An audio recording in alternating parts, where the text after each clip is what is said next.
Join us this new year for new conversations at the Commonwealth Club.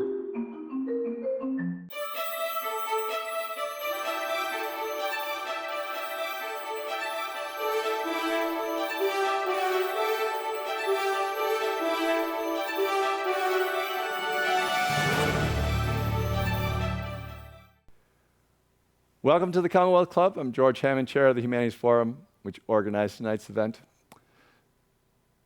I'd like to welcome our live stream audience and all those of you who watch later on YouTube. And this is one of over 700 programs we have done at the Commonwealth Club by live streaming since the pandemic began. And today we have Matthew Continetti, who has written the book who's written a book on the right. I don't want to call it the book quite yet.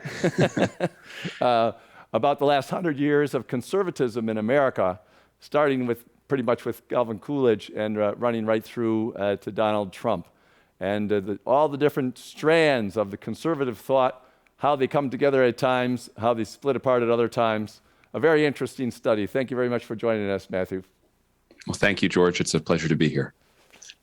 So my first question for you is, trying to condense, which you did very nicely, all that history with, and you have a lot of references to all the different resources, all the different magazines, all the different organizations that made up the background, the apparatus of the conservative, as William Buckley said, we don't have one.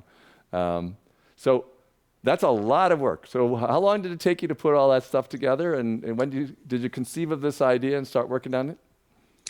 Well, I really began an intensive research and study of the history of the right shortly after the 2012 election, because I was puzzled by the result. And I was also fascinated by the divergences between the Washington Republicans and how they interpreted their loss in 2012, and then the grassroots populists and how they saw things after 2012.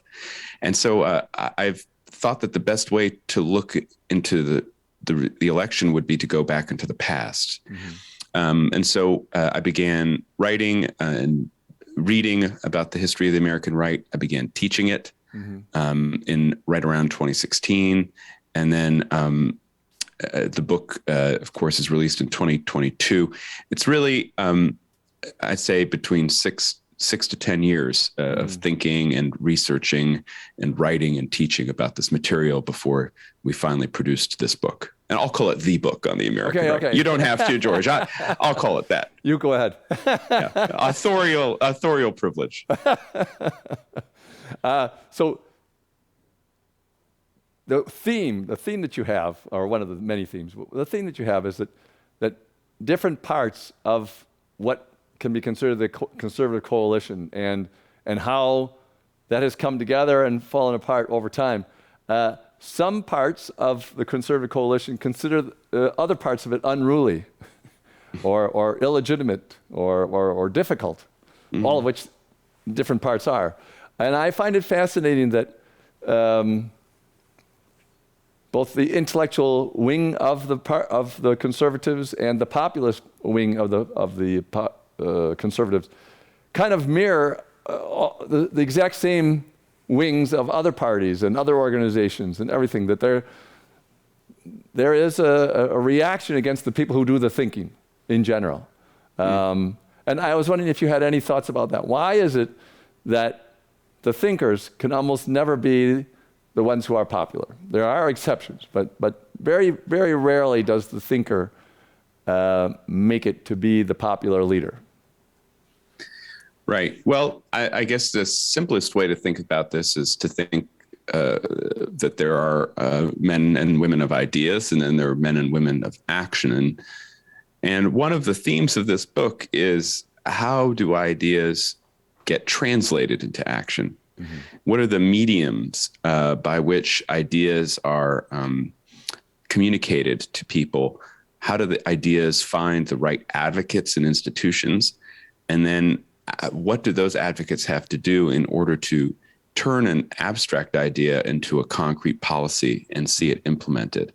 And so in the case of the American right, this process took, in some cases, generations. If you think about the libertarian thinkers I discussed in the book, many of them had very principled arguments for individual liberty and critiques of central planning and socialist economies that they wrote at a theoretical level.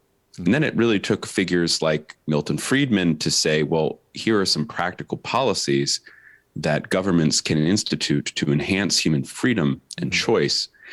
But then, of course, it took a series of events and advocates like Margaret Thatcher and Ronald Reagan to actually see those policies into action. So it is a multi-stage process by which an idea becomes a reality. And it's also a contested process. One of the things I try to do in the book is show that nothing is inevitable. Historical events are contingent, and so much depends on the right person finding the right set of circumstances and the ideas that that person truly believes in, and how he or she can make those ideas a reality. Well, the Commonwealth Club was founded on exactly that idea, to discuss ideas, and it was founded in 1903 in order to discuss among the people and create papers on how California was misgoverned, and to make policy suggestions. Well, we've been more of a talk shop for a long time, but the idea is to get as many ideas out as possible so that people can think about them, and people who are going to possibly put them into action do so. So we're continuing with that. It was very interesting the way you laid up the original part. We won't spend a lot of time on the Coolidge years and so on, but very clear that history essentially told the conservatives that they were wrong about two big issues. So why don't you talk about that, the Depression and the war, and how it just pretty much put an end to a certain way of looking at things. Yeah. Well, so in the 1920s, the Republican Party under Presidents Harding and Coolidge really repudiates the progressive vision of government, which prior to the 1920s had been floating really in both parties. Theodore Roosevelt identified as a progressive, even though he was a very popular Republican president. Woodrow Wilson, of course, a progressive Democratic president. In the 1920s, under Harding and Coolidge, the Republican Party really defines itself against progressivism, and it stands for what it calls Americanism, or normalcy in the case of Harding's famous coinage. And the Republican Party was very successful in the 1920s. Its combination of policies of non-intervention, immigration restriction, protectionism, but also a belief in what they would call free enterprise within the domestic market of the United States, delivered economic prosperity throughout the 1920s. However, with the onset of the Great Depression, with the stock market in 1929, and then perhaps more importantly, the bank crises of the 1931 and the collapse of the world credit system, the connection between Republicans and prosperity was severed. So the Republican economic policies were delegitimized, right? Then meanwhile, throughout the 20s and 30s, the right in America believed in a policy of non-intervention, non-entanglement, very skeptical of having the United States join multilateral organizations like the League of Nations, also very wary of becoming too involved in the great power politics of Europe. But with World War II and the Japanese attack on Pearl Harbor, that aspect of the right was delegitimized as well. So coming out of the Second World War, the American right really had to fashion itself once again and figure out how to reestablish its credentials, both in the economy and in foreign policy. Two of the characters who weren't politicians, but they were very influential, sort of more like the Rush Limbaugh of their time, were Father Coughlin and Charles Lindbergh. You talk about that in a little bit more detail in the book, but it was very interesting to me that their influence was more or less shattered by World War II, that it put an end to their influence, and they just, that maybe not the day it started, but in a short amount of time after that neither one of them were being paid attention to.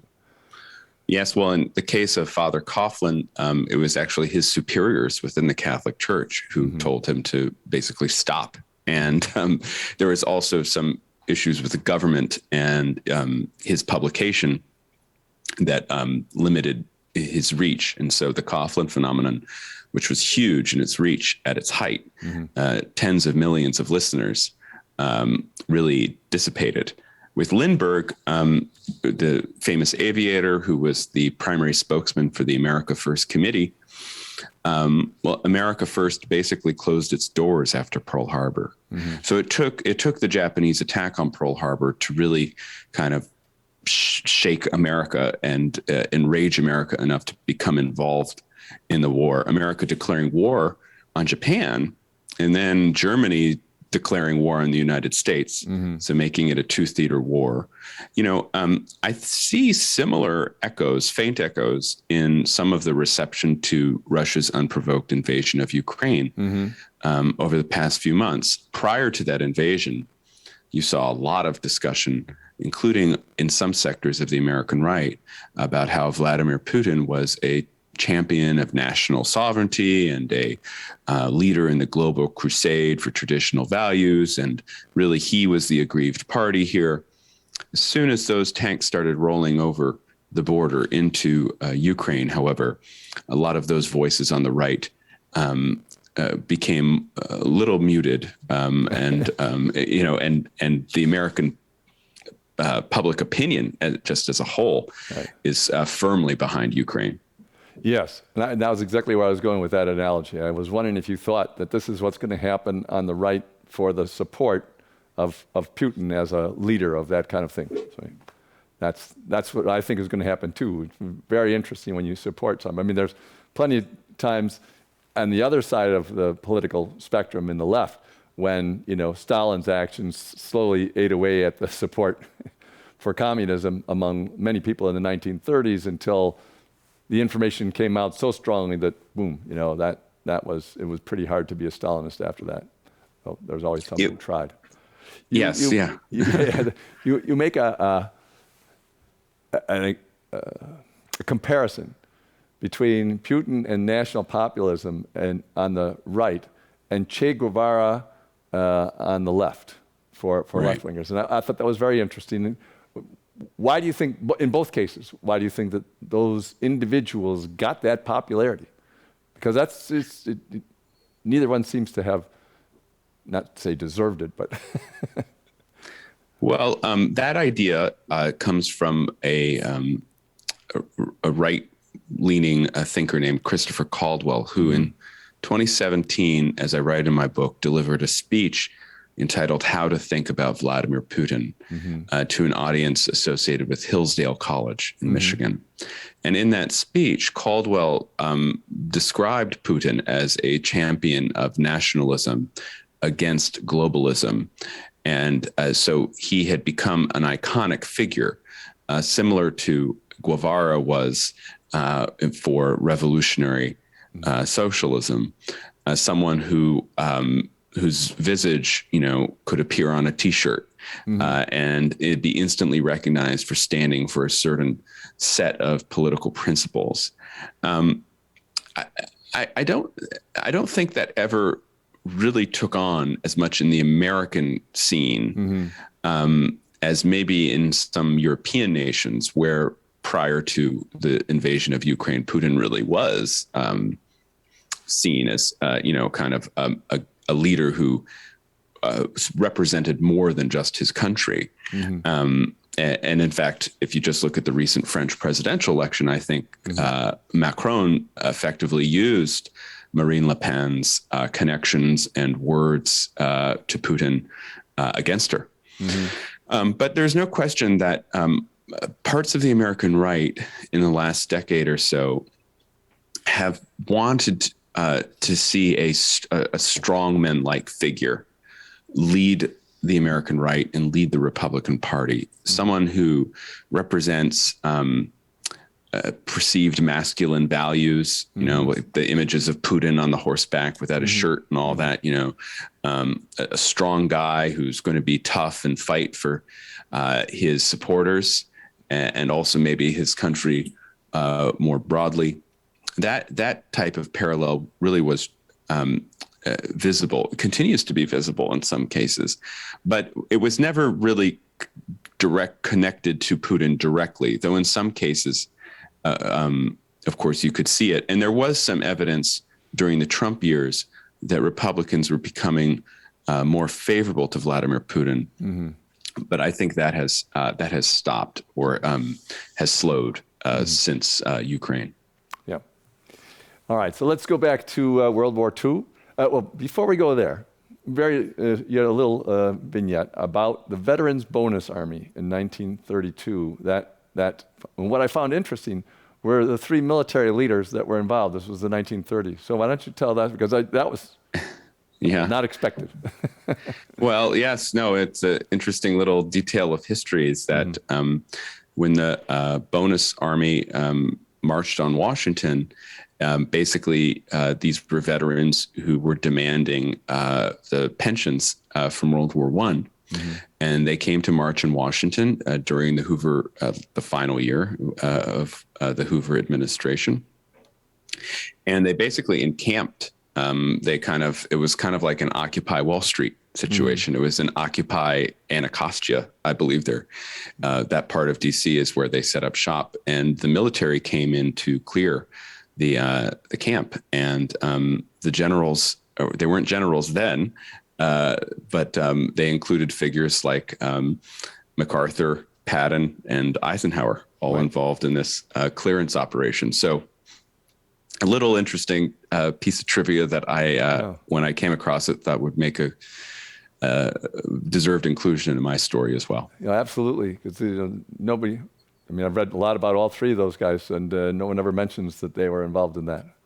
Of course, and it was a PR debacle, actually. Yeah.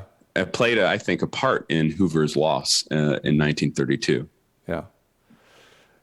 Yeah. It's not. Ever since Cyrus the Great, you don't play with the pensions of your soldiers, or you get in trouble. Yes, and it's another lesson too that I think conservatives have always struggled with, which is that once a government entitlement is introduced, it is very hard to take it away. Yeah, because people feel that it is a deserved benefit, that they are owed it. That's why we call it an entitlement. But and they will not give it up easily. No, and it doesn't matter how you describe it intellectually to their, it's really not even in their self-interest, doesn't make any difference. So World War II was a big shift for all kinds of reasons, but it put an end to the leadership of the conservative movement and changed the argument. And then there was a focus now on anti-communism after the war. Interesting, because the Soviet Union had been our partner during the war, but still. That became the new focus. And at that time, some new leaders started to show up on the conservative scene. And the first group were thinkers, mostly. Well, there was the populist Joe McCarthy. But why don't you tell about the 50s? People talk about the Eisenhower years as this kind of calm experience and stuff like that. But it was, again, problematic in the conservative movement because different parts of it were all doing their thing. And Eisenhower was not hardly considered a conservative. No, certainly not by the John Birch Society, or by the founders of the post-war conservative movement, which is kind of an irony of this history, because Eisenhower considered himself a small C conservative, someone who was basically for a slow approach to change. He's someone who stood for a religion in the public square, for traditional values, for military strength, and yet so many of the leaders of the post-war conservative movement, self-conscious conservative movement, really opposed Eisenhower. So the question is why? Well, in the aftermath of World War II, the beginning of the Cold War, the rise of Soviet power, the debates really involved, do we attempt to contain communism with the Truman policy, Democratic President Harry Truman, or do we try to roll it back? So is it a difference? Do we try to contain communism to a certain geographic area and apply pressure, as George Kennan famously urged in his article in Foreign Affairs, that eventually the system would collapse? Or do we take an aggressive approach of confrontation with the aim of actually rolling back and defeating the communist system.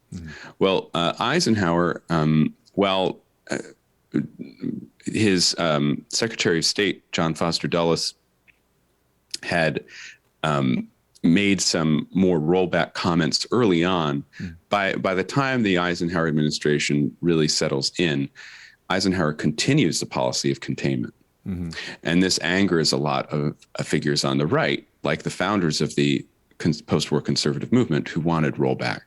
And moreover, the right throughout the 1930s and 40s defined itself against Franklin Roosevelt's New Deal.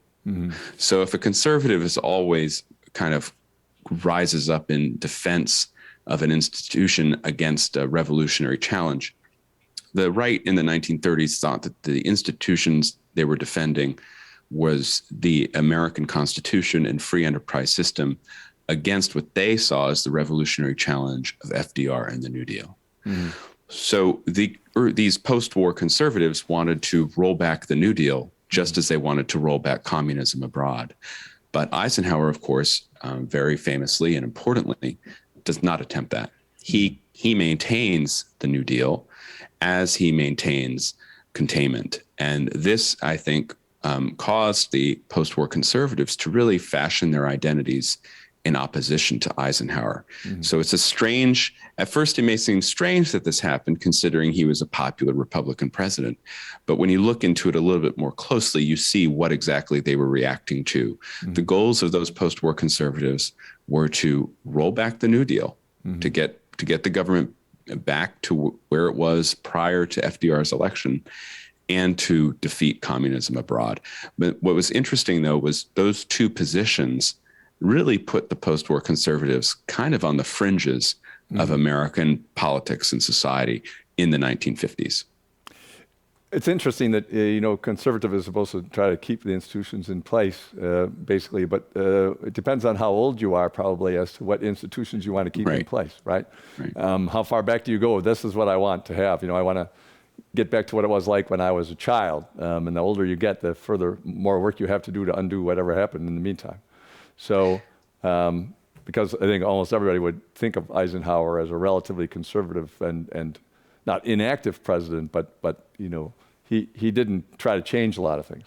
And into this whole mix, not only was the McCarthy issues, but how Richard Nixon got his start on that thing, and was he conservative or not? I mean, he eventually was considered not conservative enough either. So why don't you tell about how Richard Nixon got his start? Because and why did he end up being at such a young age the vice president to Eisenhower? Sure. Well, it's important to understand just the role of anti-communism in the formation of the post-war conservative movement. And the movement was shaped by ex-communists in a lot of ways. And perhaps one of the most significant ex-communists to influence the post-war conservative movement was a man by the name of Whittaker Chambers. Chambers had been a communist in the 1930s. In fact, he had been a spy, part of a spy ring for the Soviet Union. And in 1948, before the House Un-American Activities Committee, he charges that a well-known lawyer in Washington who had been part of the FDR governments during the New Deal era, named Alger Hiss, had also been part of the spy ring in which Chambers participated. And this launched a national scandal, a huge controversy, kind of the O.J. Simpson trial of its day between 1940 and 1950. And one of the players in the investigation, and both in the House and then later in the trial, was a then freshman congressman, Richard Nixon, who really became known as an anti-communist leader and a defender of Whittaker Chambers against Alger Hiss.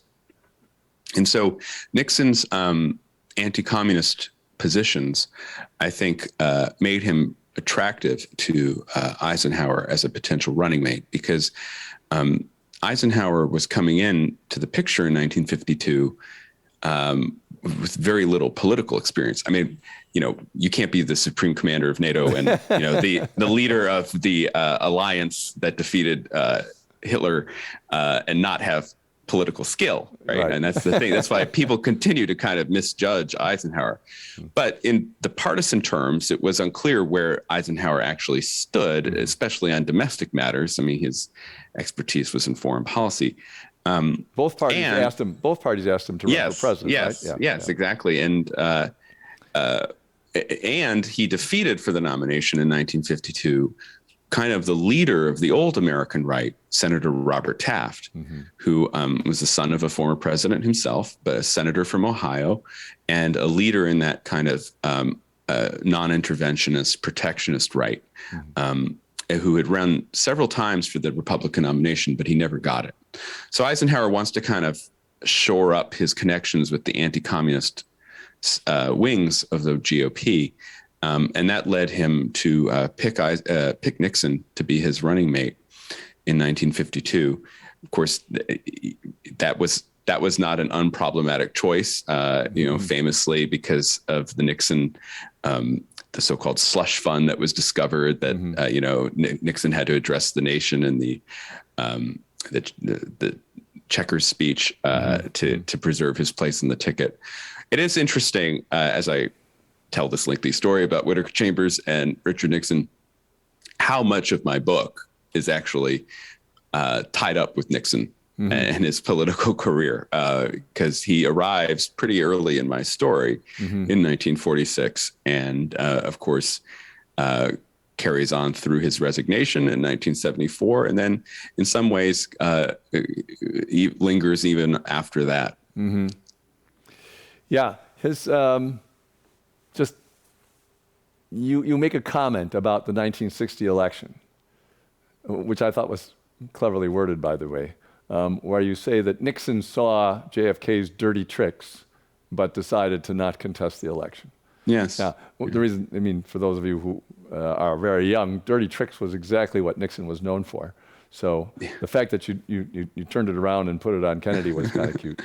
Well, so did Nixon. Yeah. He whenever Nixon was accused of a dirty trick, he of course would launch into a monologue about how Kennedy and especially Lyndon Johnson had perfected them prior to him. Yeah, he learned from the mentors. Yeah, and the other thing, for those who haven't read that part of history, that Nixon and Kennedy were actually pretty good friends and colleagues in the House of Representatives. They both started around the same time, right? And then in the Senate. Yeah, too. And then in the Senate. So they did have a relationship, and in that 1960 election, it is interesting. The differences between the parties were pretty blurred, and in fact, on some aspects, Kennedy campaigned as a more aggressive anti-communist than Nixon, who was part of, despite having a wealth of foreign policy experience during the Eisenhower administration, was a defender of and continued to be even when he became president, of a more restrained foreign policy, right? And so, this is the Kennedy that in his first year and in his inaugural, discusses kind of the willingness to pay any burden, bear any burden, pay any price to defend liberty, and kind of a challenger of the Soviet Union. So there is evidence of some skullduggery during that 1960 campaign, but unlike the most recent Republican president, Nixon does not turn it into an issue. In fact, as vice president, presides over the electoral vote count, and I think that's a lesson in humility from a figure that we don't necessarily look to for lessons, right? Considering the way his story ended up.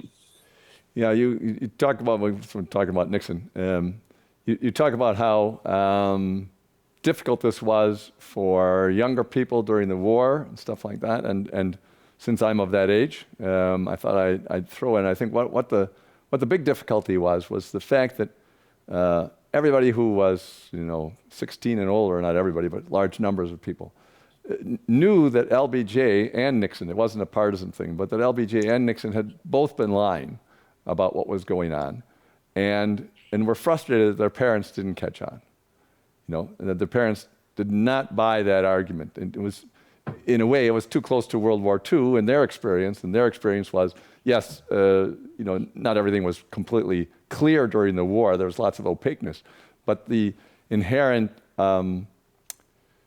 just reasons for governmental action during World War II were assumed that would continue, and Eisenhower didn't really do anything to upset that during the time before.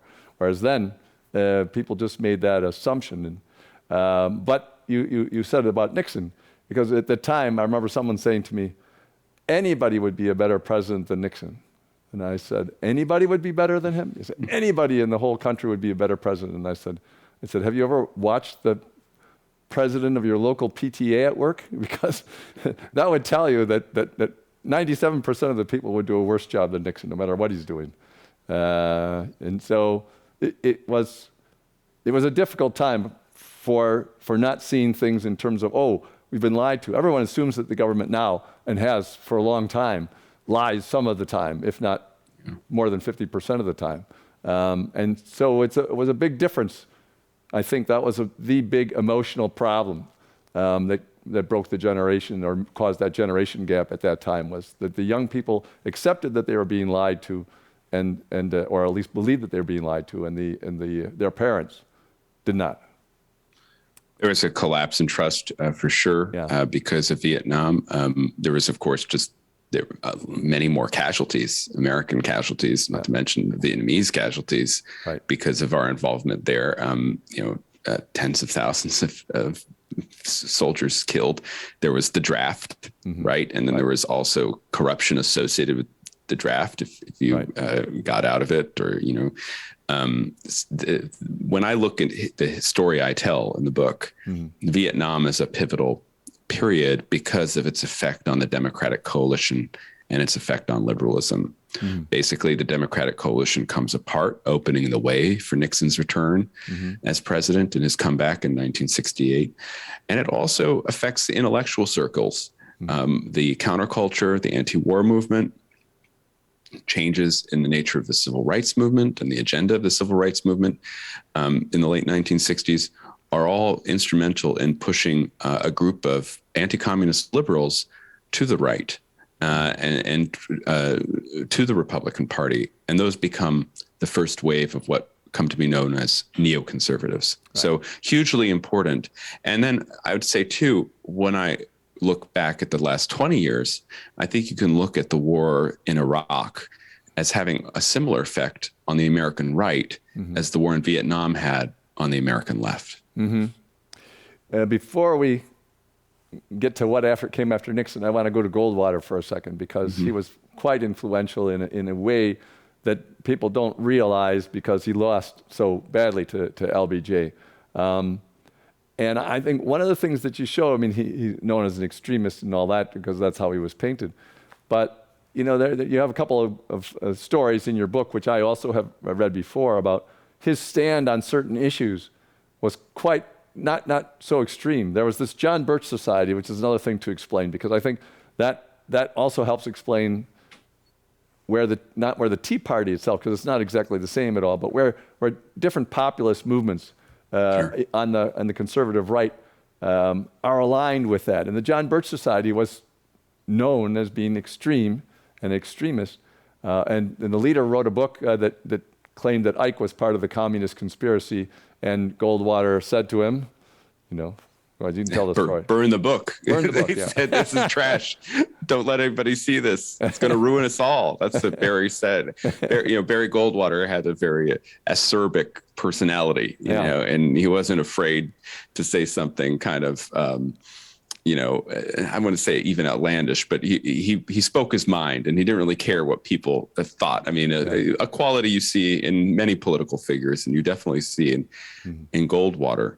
Yes, John Birch Society was a mass member anti-communist grassroots organization, starts in the late 1950s, really becomes popular in the early 1960s. It's a weird organization in the sense that it's secretive. So you don't know the exact membership. And it's also structured in such a way that it's top down.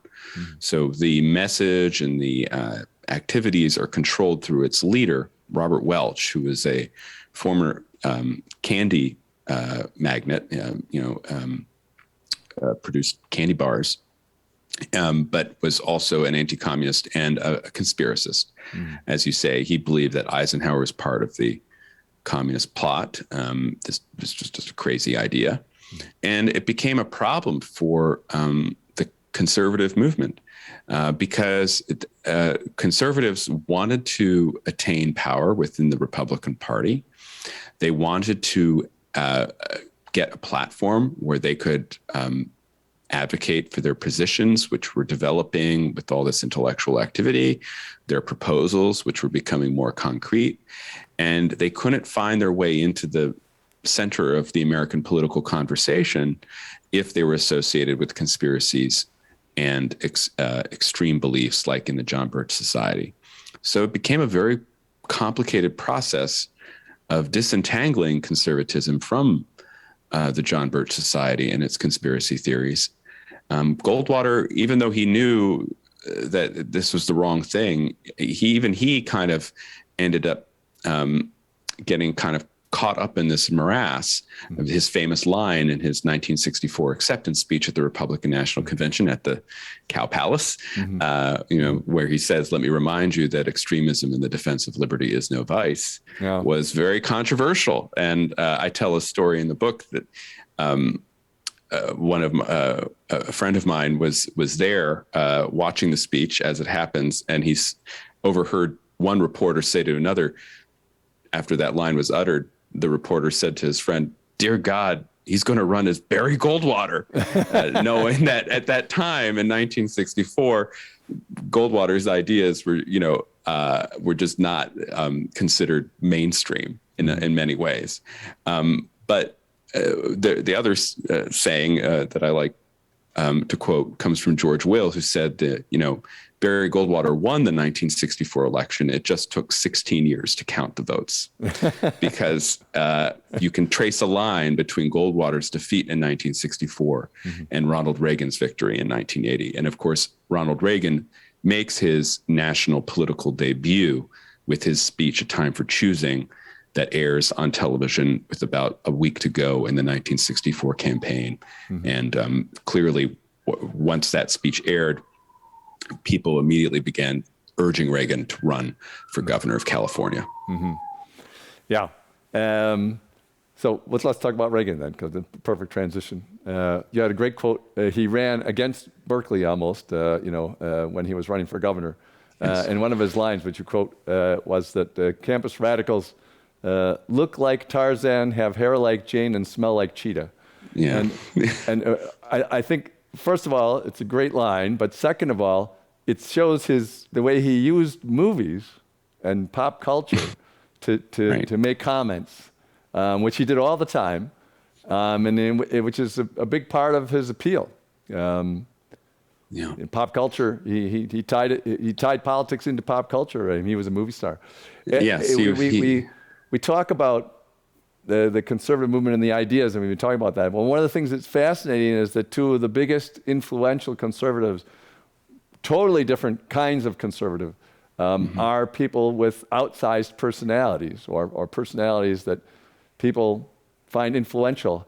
And Richard Nixon, when you describe Richard Nixon, such a well-read man, so always thinking about what he was doing, always strategizing about what he was doing, but failing as a personality, as a leader. Do you know what I mean? He didn't.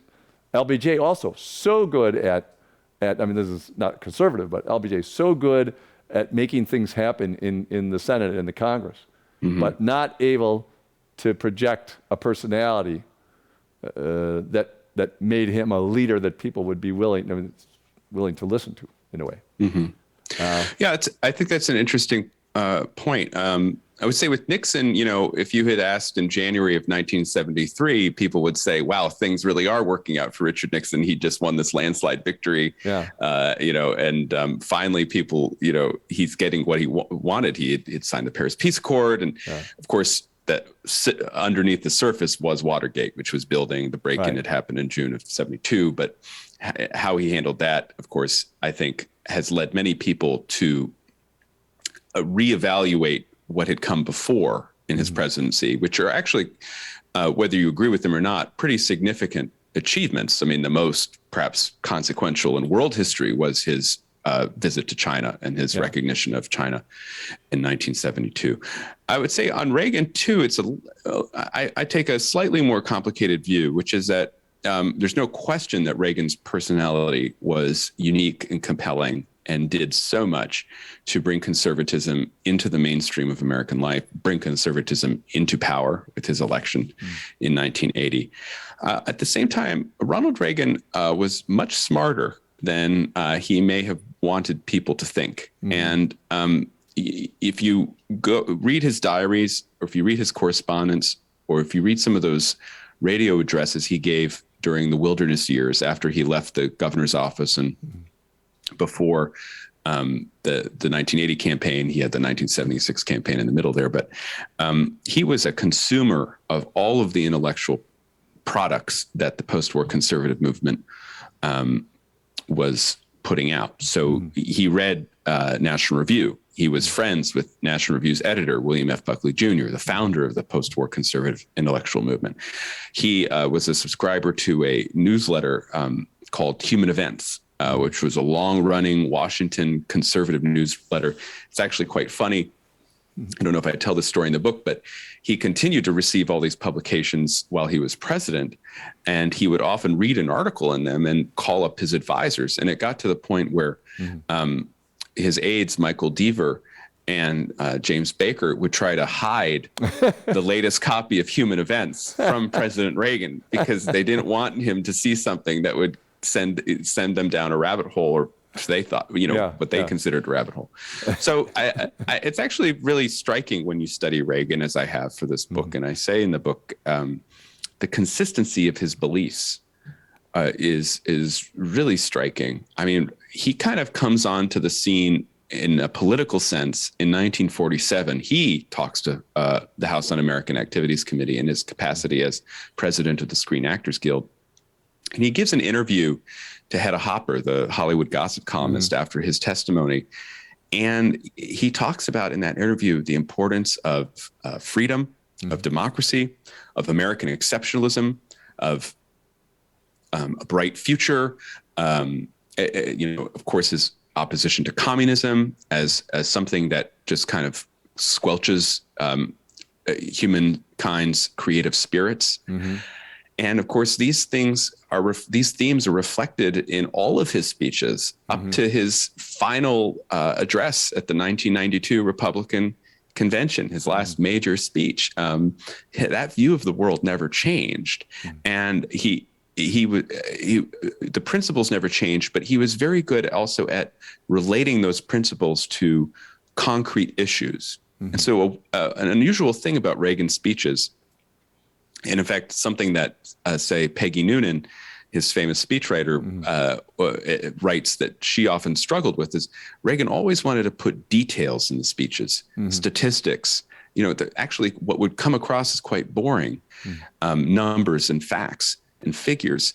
But when related through Reagan's persona, with that, with his bearing and with his baritone voice, and that glint in his eye actually made the speech come alive. So you're right about the importance of personality, but I would say too, personality with ideas is not going to get you very far. Right. You need both. Then you can stay a movie star. Right. Yes. Yeah. Or a reality TV. Or a reality TV. Yeah, exactly.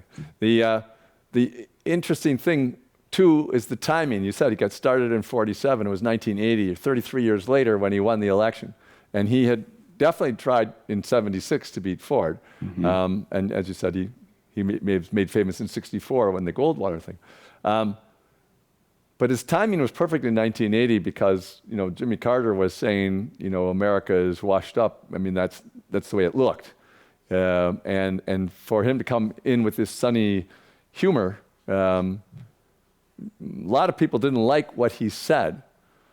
Yeah. But after he got shot, shortly after he started, even though the people didn't like what he said, I mean, the people who disagree with him from a political point of view, it was hard not to like him.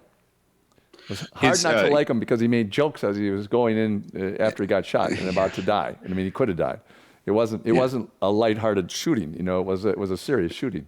So, he famously told the doctors Right. As he was going into surgery, I hope you are all Republicans. Right, exactly. And then just an amazing historical figure, is someone who, like Nixon, is endlessly fascinating, but in different ways. Yeah. Yes, Reagan was always more personally popular than his policies. Right. Which actually, from the other party's perspective, you also saw with President Obama. Right. President Obama was always much more personally popular than what he stood for. With Reagan, too, in that 1980 year, you're right. The world just seemed to be coming apart. Because you had the Soviet invasion of Afghanistan. You had the Iranian hostage crisis and the failure to rescue the hostages in Desert One. You had stagflation. So you had bracket creep. And Reagan presented an alternative at an election that was going to be a change election. And you're right how he deflected the concerns about his conservatism in that one debate with Jimmy Carter in 1980. He used that famous line, well, there you go again, right? And by the time he kept using that line, he had just kind of he had defeated Carter. Carter didn't know how to respond to it. It's quite similar, just going up to 1984 and talking about Reagan's reelection briefly. There were two debates that year. In the first debate against Walter Mondale, the Democratic nominee who had been Carter's vice president, like most incumbent presidents during the era of presidential debates, Reagan did not do well in the first debate. And this is something that happened with Barack Obama, something that happened obviously with Donald Trump. It happened with George W. Bush in 2004. So there were real concerns that Reagan may have cost himself the election with that first debate performance, because there were always concerns about Reagan's age. At the time of his election, he was the oldest president to date. But how now does it's a young age for right now he's leaders. at the You have to be bottom. over 80, right? He's average. Because then Trump surpassed Reagan, and then Biden surpassed Trump. Right. But so how does Reagan get out of this hole? Well, of course, his famous line in the 1984 debate is he goes, I will not make age an issue in this campaign. I will not talk about my opponent's youth and inexperience. Right. And of course, Mondale is, in his 60s at that point. And even Mondale laughs at the joke. Yeah, sure. And that was it. The race is over. Yeah. Very few political campaigners have used the joke so effectively, in many ways, so many times. So we have maybe 10, 15 minutes left, so I want to cover the current period of time too. Sure. So we'll move right past Clinton and those years, which was a buildup of reaction to Clinton and all that kind of stuff. So it's always interesting in your book what's going on behind the scenes that builds to what happens after what's going on. There's a lot of work being done. And of course, I think in any organization like that where there's opposing viewpoints and people trying to take control, there's a lot of work going on, but it doesn't always work that you eventually get back into power again. Right. But this work went on, and then George W. Bush got back into power. It was interesting that he got in after his father, who was a more well-known establishment figure. But the son gets in. By the way, this is just aside, but his father made Dan Quayle his vice presidential nominee, a very conservative young man. And I've always wondered whether he was just doing that to lay the foundation for his son, George W. Bush, to run, because I thought they were fairly similar characters in many ways. Made everybody comfortable with Dan Quayle, then his son would have a chance. I don't know if he's strategized that clearly, but it sure seemed like it. Yeah, because people really weren't comfortable with Dan Quayle. No. He was not the most popular vice president. Actually, again, I think the current vice president has a similar problem. Yeah. So I'm not. Yeah, that's an interesting point. I don't know whether H.W. had that in mind. Of course, W was involved in his father's presidential campaigns, right? 80 as well as 88 and 92, and I think took some lessons from that. Also recognized when he was governor of Texas in the aftermath of his father's defeat that he would need to include the right as part of his coalition, that he would need to make sure that the conservatives felt that he was one of them or he was not hostile to them. And they did a lot of outreach, he and his chief advisor, Karl Rove, to include the American conservative movement as part of their coalition when they went and came into power under very controversial circumstances, of course, the 2000 election and the recount. They came to power in 2001. But all of the ambitions of the Bush administration and the ideas of compassionate conservatism or a new Republican Party that was going to include Hispanics through the auspices of immigration reform, that really came to a halt with the attacks of 9/11. Right. And Bush became a war president. And for a time, a very popular one, but nothing lasts forever. Yeah. And by the end of his tenure, was a figure that, despite his virtues, in my view, the Republican Party and the right felt they would have to move beyond in order to get back into power. You mentioned in the book how 9/11 split the conservative movement back into its categories because they disagree with each other. So there was the neocons, neoconservatives. There were the America First, the Buchanan, the isolationist. And then there's the cultural issues. It's interesting in your book, some of the most famous from a writing point of view conservatives are the economic conservatives, that Milton Friedman, but they never have any power.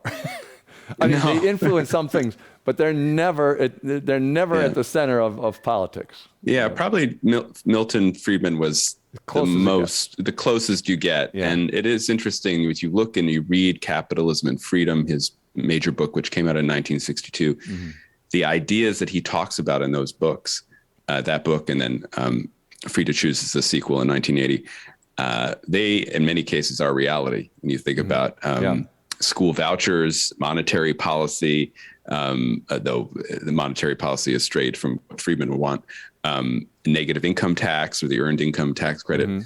He definitely, I think, was among the American right, among American libertarians, the best at coming up with proposals that politicians could actually include as part of an agenda, including, by the way, Friedman was an advocate and one of the architects of the abolition of the draft, which happened under Nixon. Right. So he influenced it with his ideas. That's a good example of what we were talking about before. What can you do with your ideas? But it just, it seems like the economic group, even though the different other conservatives will agree with the conservative economic ideas, that's not really ever the political focus at an election, right? So yes, that's not where the votes are. Yeah, right. That's not where the votes are definitely where the votes are in the social issues. Yeah, and among religious voters, of whom there are many. Yeah.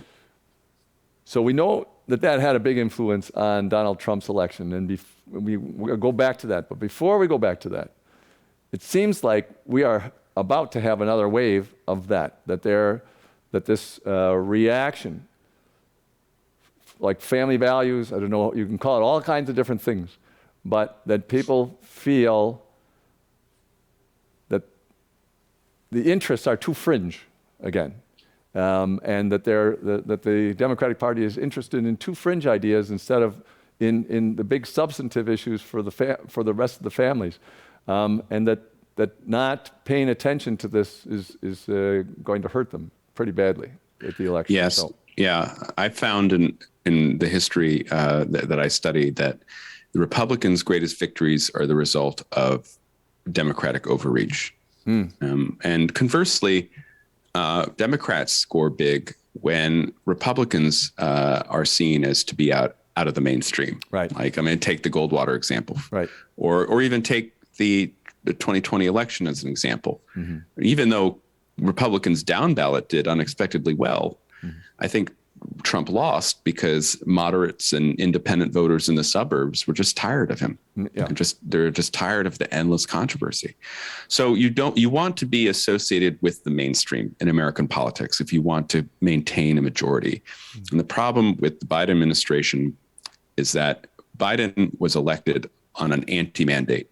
He was elected not to be Donald Trump, but he became convinced that he was actually elected to be FDR and LBJ combined, and that he was going to do that with one of the smallest congressional majorities in a century, smallest House Democratic majority in a century, and a 50-50 Senate. And that set him up for frustration and failure. And also it, I think, has hampered his ability to pivot to the center away from some of the program of the cultural left, which voters are rejecting when it comes to issues on criminal justice, when it comes to parental role in education, and certainly when it comes to the economy. The electorate right now seems to be veering to the right and to the Republican Party. The problem, however, is I don't think the Republicans really have any sense of what they will do if they're given this power in November. And so this cycle of kind of overreach and frustration is sure to continue until one, the Democrats are able to reassert their identity as the party of the American middle class, which is how they've been historically successful over the last 30 years. Or two, the conservatives are able to somehow to synthesize ideas and a policy agenda with this populist grassroots revolt, which has only been building over the last 15 or so years. I'm going to cover two more points, and then we'll get to the questions. Thanks a lot for all the questions that have been coming in for Matthew. So one thing is, you talk about the mainstream. And if you go back to the 60s, in 1960, said the parties were very close to each other on a large number of issues. And of course, that has not been true for a long time. And both parties have a populist wing on their extreme, basically. And I always wondered whether you couldn't get the more moderate, and I don't know where you would draw the line as to what moderate was, but the more moderate Democrats and the more moderate Republicans to just let their wings go off and join together. Because I think most of them would find it easier to deal with each other and come to compromises than to deal with the populist wings of their parties. But that's not going to happen. But it would seem like it would be easier for the politicians. Easier for the politicians in the middle. There are many politicians who would like that to happen. And you do see things like the Problem Solvers Caucus in the House, for example, where people are trying to come together. Look, this is America. We have a wide variety of opinion. It's a function of how free we are as a society. And we're actually having big arguments today over just how wide an opinion we can have, right? Yeah. And who gets to enforce the parameters in what venues over who talks. That seems to be occupying a lot of our politics today. And it's certainly true that I think as a function of technology and changes in the media, extreme points of view on the left and the right have more purchase. They're able to find followers, and they're able to get attention. And as I talk a little bit about in my book, I am a believer in this idea that we exist in an attention economy, that the primary commodity is people's time. And if you can get their attention, you have expressed some value, right? That's how you assert your value. And so the way you get attention these days is by being outlandish, sadly. So how we get through this is unclear. If I knew that, I'd be probably a wealthier man. But I do think another lesson from my history is that we've seen this before. Yeah. There's really nothing new under the sun. Populism, extremism, internal dissent within these various movements, a contest for power. It's been going on certainly through the 100 years that I cover. And what that means is that, even if the future looks bleak, there is always hope, because we've been through similar circumstances and we've emerged and survived to this point. Whenever the common enemy disappears, like communism, then all of the divisions inside the group that you were fighting, they show up. And that was true for conservatives. It's true for the Democrats. As soon as they won this last election, all of their divisions showed up again too. Well, that's true. And, you even see it as the Democrats struggle to find how they might push back this red wave, what they're deciding, oh, well, maybe if we talk about Trump, right? Because Trump was a unifying force for them for 4 years. Yeah. And he, of course, not in office.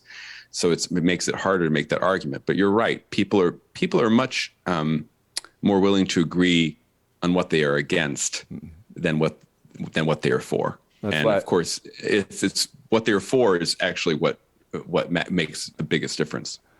And that's why I always think the human race will finally get together when the aliens actually do arrive.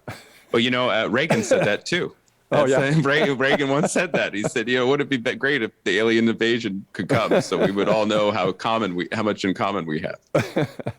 You have a quote from Novak, I think, one of your intellectual conservative writers, about socialism, which I thought was really great. He said that socialism is neither, in America, it's neither an economic program nor a political one.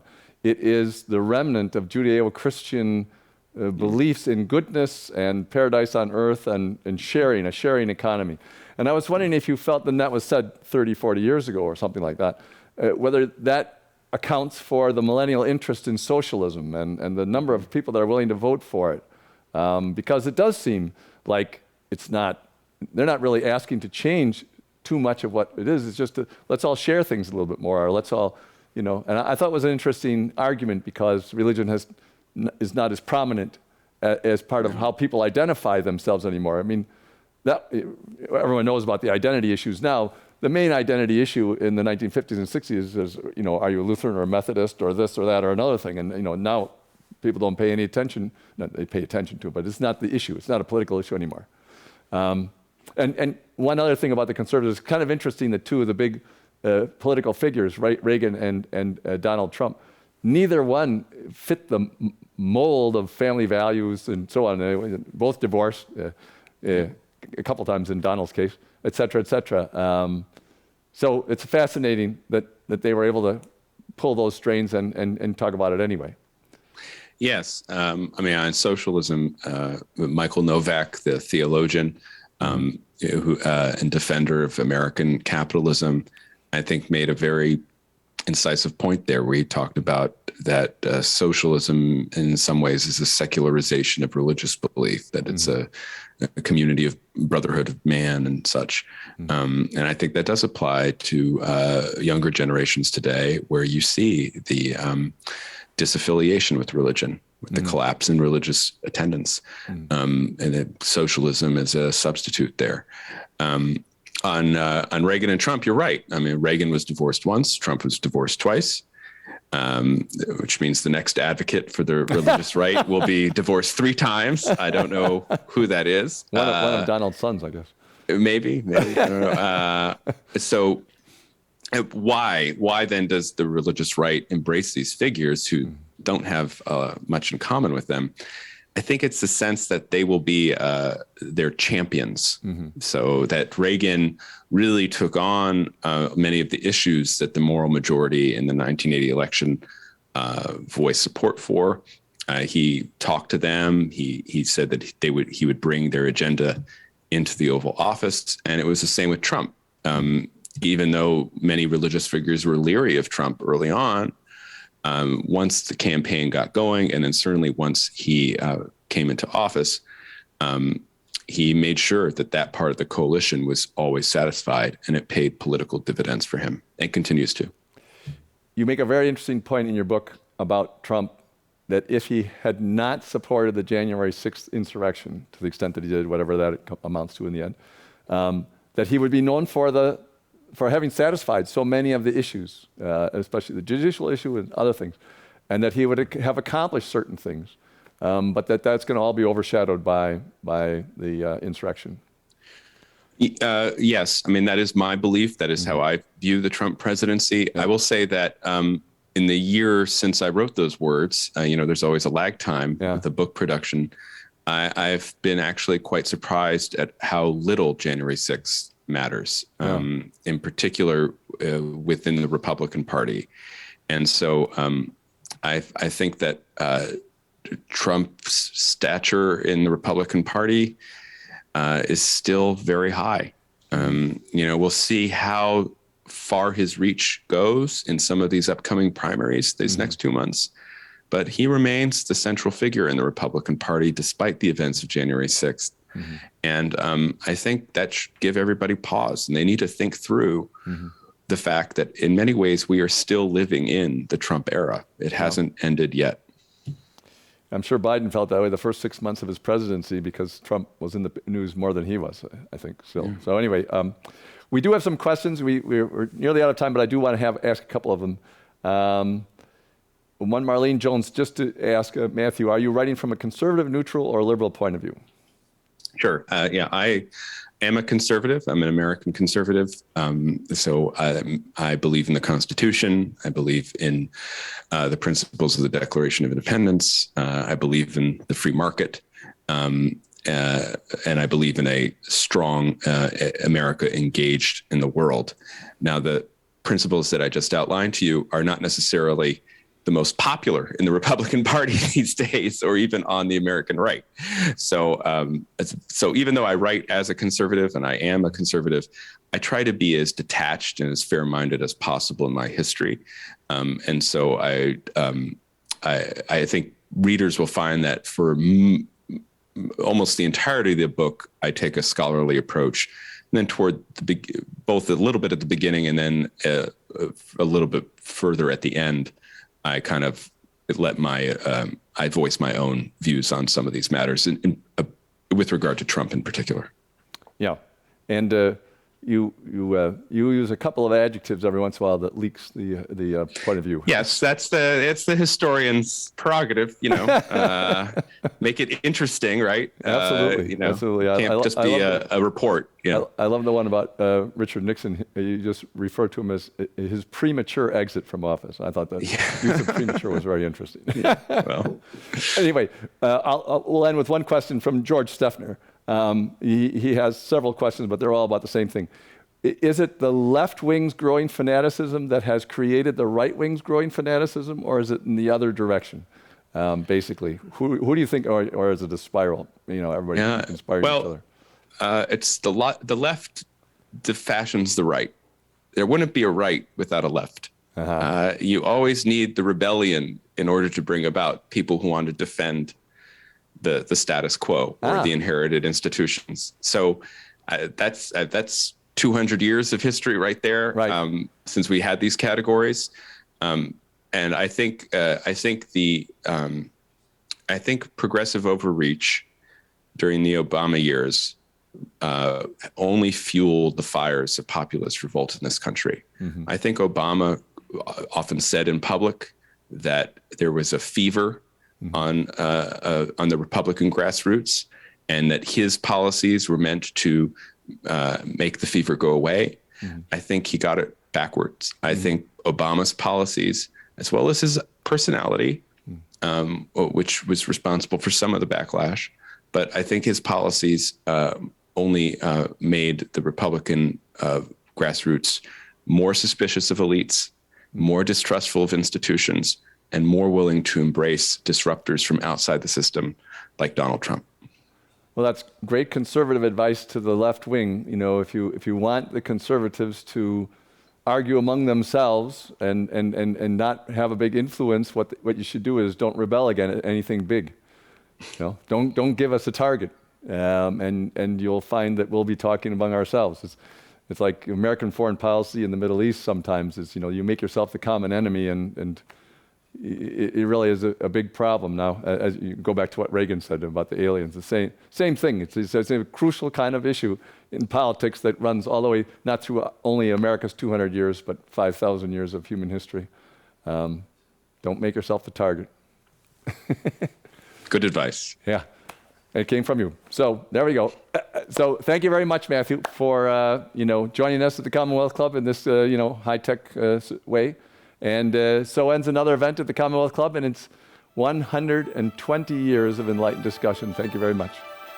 We'll hope to see you on the next book. Absolutely. Thank you.